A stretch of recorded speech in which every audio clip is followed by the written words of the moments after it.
fact, anything we tell ourselves about a future outcome, we made it up. Go ahead. If you're going to make up outcomes about the future, to me, it just makes more sense to make up outcomes that serve you than it does outcomes that don't serve you.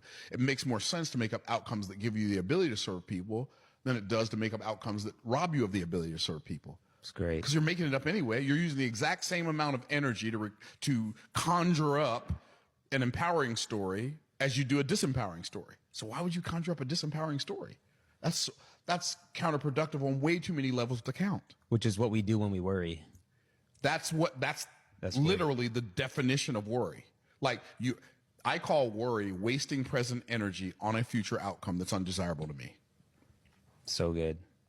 And you said, yes, I was listening a lot. Yes. That you're giving the energy to something that you could be using that energy to make that favorable outcome At come to pass. 100%.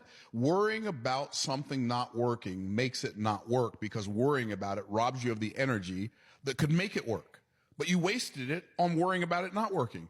By the way, if you're focused, what is worry? It's like you see an unfavorable outcome later so clearly that it creates a physical reaction in your body now. Right? Mm-hmm. So if I can see that unfavorable outcome in the future in my mind right now, it requires the same amount of emotional energy to deal with it as it would if it were happening right now. But it's not happening right now, so all of that energy is wasted.